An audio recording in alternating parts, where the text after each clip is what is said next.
Hi, welcome to the National Critics' Choice Online News. I'm Robin Stienberg, and today we have Dr. James F. Linzey with us, who's going to talk about his latest new book, Moral Leadership. Dr. James, hi, welcome back to my show. Well, thank you. I'm very honored to be on your program. Yeah, now, Dr. James, please tell us what gave you the inspiration to write this wonderful book and how long it has taken you. Well, I've been working on the book since 1999 when I was in the U.S. Army. I was at Fort Lee, Virginia, and I wanted to um, help as many people understand leadership as possible because I went through a lot of formal training in leadership when I was in the United States Air Force.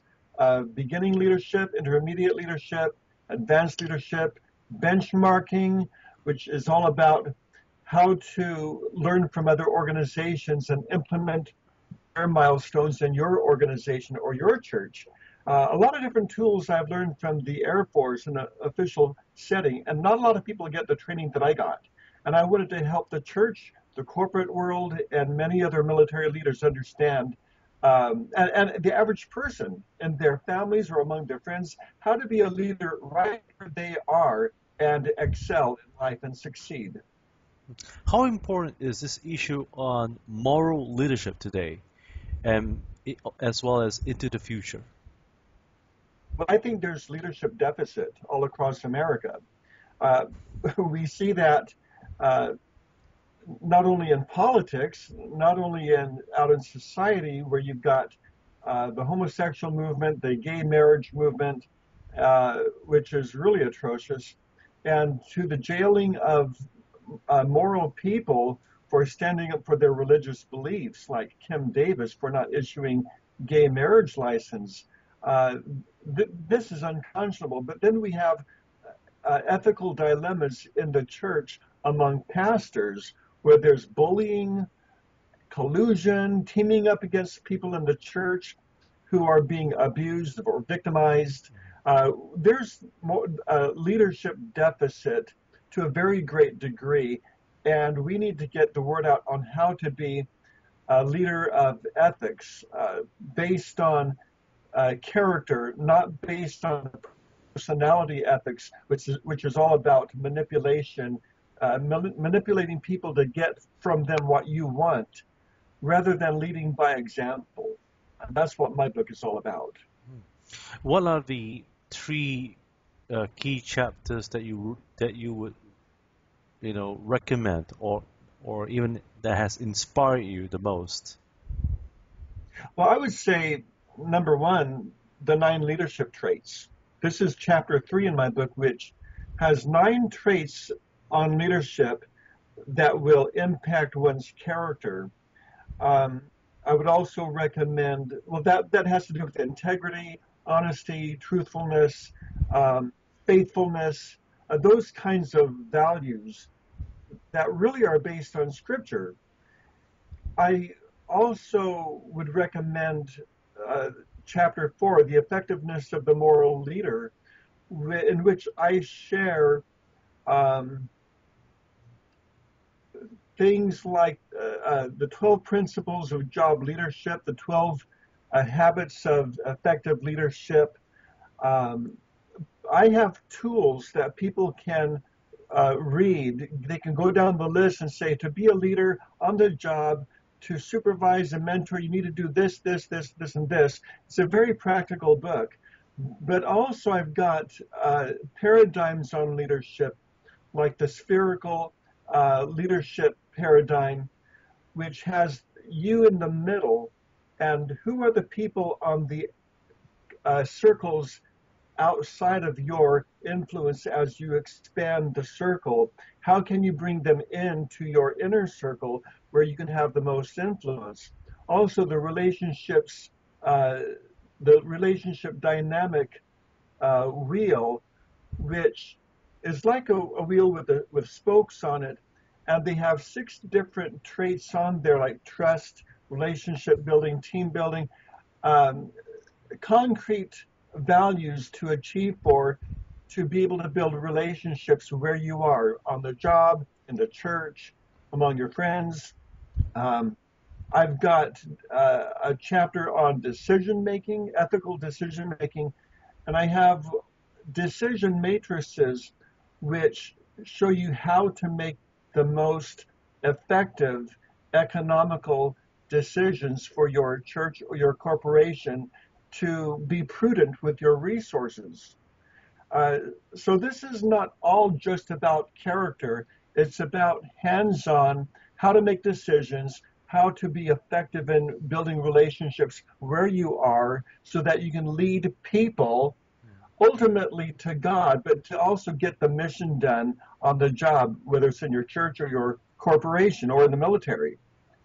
Amazing. And also, I would recommend my book on communication, in which I teach how to present an information brief before your board of directors, your church board, or before any committee, how to communicate effectively with slides. And so it's very handy and very effective because it's very difficult to communicate in front of people. But when you have the tools to get the job done, then leadership can be very fulfilling. Now, it's amazing that your book cover has a compass. Um, could you tell us more about the design of the book cover? Well, the compass on the book, there's also a map behind the compass, which illustrates direction. It illustrates leadership, leading people in the right direction. And so we could call that the moral compass, going the right way, is what that illustrates. Amazing. Now, speaking about moral compass, in every individual's life, could you give us an example where any time in your point, in your life, how did you cope and overcome difficult situations in negotiating and leading a team uh, in difficult and sometimes odd situations? Well, I've run into many situations where I've been part of a team in which I could give my input to help get the mission done, to help the team. Um, for example, when I was in the Air Force, I went to Squadron Officer School, and we were broken down into different groups where we studied together in the same classroom throughout the course of about 8 weeks. And we would have opportunities to go out into the field and get into go through the leadership obstacle courses where we have to rely on one another to get to literally climb over objects without getting into the water, uh, that kind of thing, or rope climbing where we're high up in the air and we are traveling by ropes from point A to point B.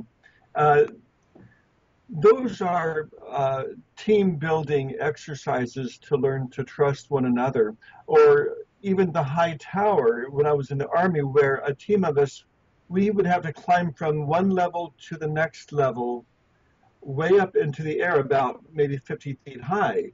And we had nothing to hang on to except each other to pull each other from one level to the next level. And if we fell all the way down, there would be an air mattress to fall on. None of us fell that great distance, but that was very nerve-wracking, and we had to trust one another and help each other climb all the way to the top where there were no walls and you look down, and then we had to get all the way back down the same way. Um, those are in artificial environments, but more in a practical, hands-on, real-life situation.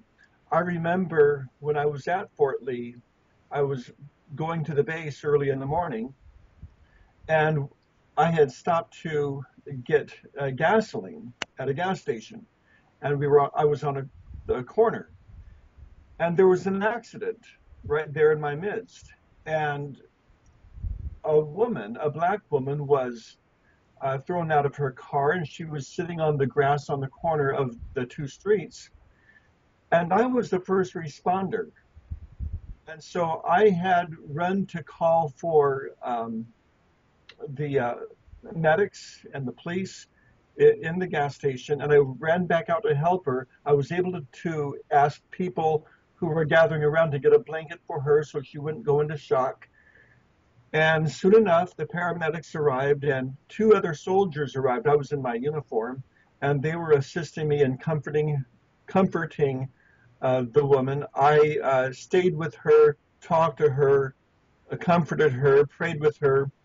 There was a big write-up in the newspaper on that, but we were working as a team to provide assistance, intervention, and to work with the police and the medics as they arrived.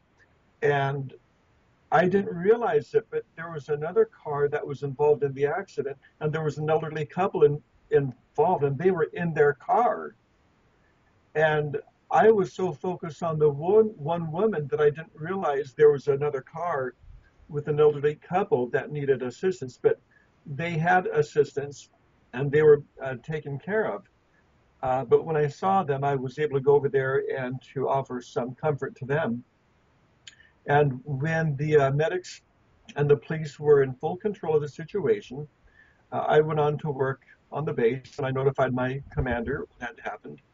And the two soldiers who were assisting me were in my battalion, actually. They were drill sergeants. And so there was a real life experience where a team of military personnel, including myself, were working together out in the community. You never know when tragedy is going to strike, but you have to be able to keep your head together and think and act on the spur of the moment. I recall another situation, which I do talk about in my book, in which one of my soldiers attempted suicide. He was a priest in the Church of Satan. He was engaged to a Christian woman who didn't know he was a priest in the Church of Satan. This was very dramatic, and she broke up when she found out, and he overdosed and tried to commit suicide. And I got a call about 2:30 in the morning, and I called my commander. She said to go to the hospital in the morning and visit the soldier. He was in the psych ward. So I did, about 8 o'clock in the morning. And him being in the Church of Satan, me being a Christian chaplain, I knew what he would expect from me. He would expect probably judgmentalism, trying to convert him, and that kind of thing. So I did the complete opposite than what he would probably have expected. I simply listened to his story, and I found that I was able to relate with him on many, many things. He was African American. I understood his culture because I taught in the African American section of Los Angeles, South Central in Watts. So when he talked about the gangs and the colors they would wear, I understood that. The red and the blue, the different gangs would wear red or blue, the Crips and the Bloods. His mother was a Pentecostal minister. Well, so was mine. I was able to relate to him on that. He was persecuted as a high school student. Well, I was too. The difference is he gave in to the pressure eventually, and he joined the Church of Satan to keep his peers from persecuting him. He wanted it to stop. He wanted to find acceptance that way. And after listening to him for about 45 minutes and relating with him and letting him know how I understood what he was talking about, I simply said to him, "Can I pray with you?" I got permission from him to pray. And I simply asked God to let the soldier feel God's love. I didn't try to convert him. I didn't hammer him over the head with the gospel. I simply showed unconditional acceptance, which is what the world wants, which is what my book is all about. And I left it at that. Didn't try to convert him. And I left. 2 weeks later, I was at his barracks. It was after 5 o'clock. I was there till about 7 o'clock in the evening. I was counseling a long line of soldiers, one at a time, for about 2 hours and praying with them. And when I was done, I walked out the side door of the barracks. I went walking down the sidewalk along the side of the barracks, watching soldiers play basketball while the sun was setting.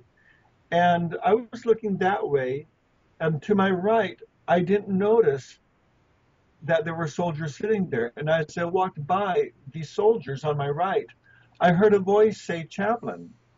And I turned around, and there was the soldier that was in the psych ward. He said, "Do you remember me?" And I said, "Yes." And he said, "I believe." Now, that was enough to choke me up, because this priest in the Church of Satan, this soldier, about 22 years old, he came to believe in Jesus Christ again after I had simply shown unconditional acceptance and didn't try to judge him for who he was and what he did. Hmm. And that is what moral leadership is all about. Amazing. Now, moving forward, what would be the key advice for those who want to try or searching a solution to overcome fear in this area of moral leadership? Because a lot of leaders around the world, and even here in Singapore or in parts of Asia, leaders are afraid to lead because of fear. What would be your key advice in your experience uh, on how young leaders could overcome fear? Faith. Faith is one of the 9 leadership traits that I talk about. Um, and when people exercise their faith in God and, and simply ask God to help them through whatever situation they face, then God will meet them where they're at. I don't believe there are pat answers for our situations. There are no easy solutions to fear, hatred, anxiety. These are things that we have to work through. But when we take in information like the Word of God or good books to boost our faith or to give us direction in life, these are tools that can help us work through any dilemma in the world. And I remember the story, and I believe I share this in my book regarding faith.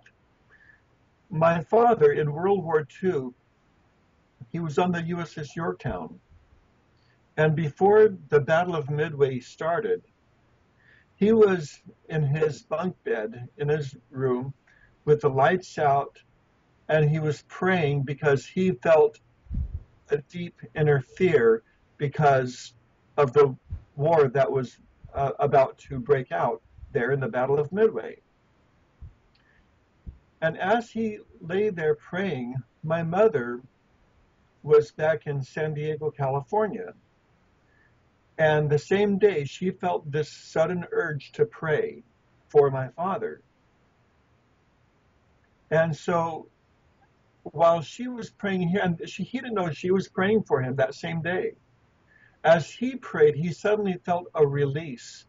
The fear had dissipated, and he was no longer afraid of death. The battle broke out, and it was the worst battle in World War II on the Pacific Front. The ship was attacked, it was torpedoed twice, and I think there were 3 bombs that had dropped on the deck. And one of the bombs that went 5 stories down into the ship exploded so greatly, but it stopped at the compartment where my father was. And his life was spared. But he was able to go through that experience without any fear because he had placed his faith in God and prayed. And that's what we need to do. We have to pray and trust God.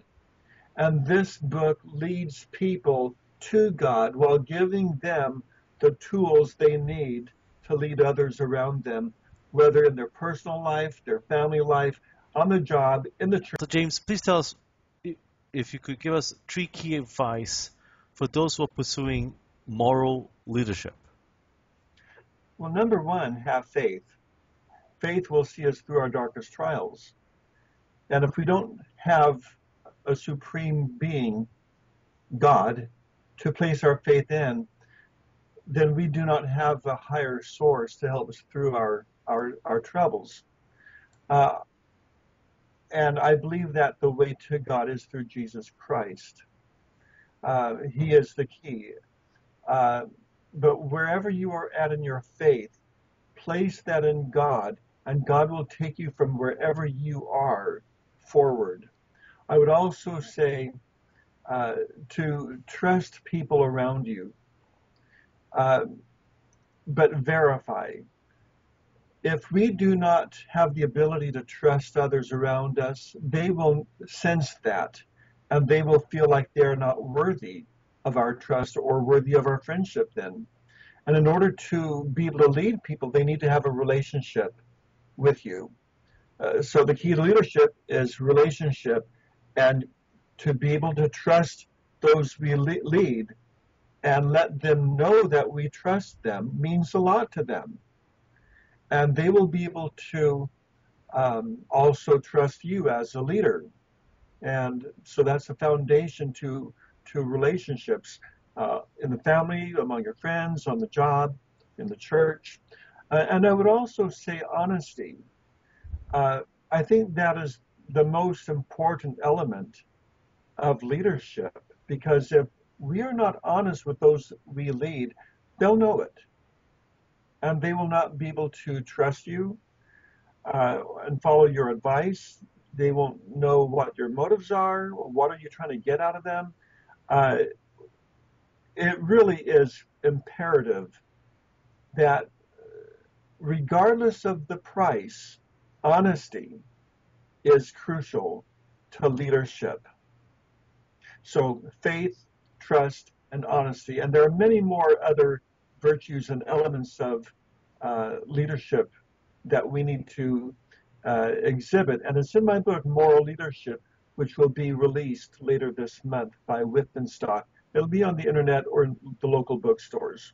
It's amazing that you mentioned those important characteristics, and they are a very uh, priceless commodity. It's something that money can't buy. They're a very, very priceless commodity, very expensive commodity, in fact. And folks, please take note that Dr. James Linzey book on moral leadership will be released very soon, and you can actually place an order in advance with Amazon.com or even at your nearest leading bookstore where you're staying, near your town, church, or whatsoever. Once again, Dr. James Linzey, thank you for joining us here at the National Critics' Choice. I'm Robin Steinberg. Have a great day ahead. Well, Robin, I'm very grateful to you for being on your program. You are a cherished friend and a man of God. Thank you so much for having me on.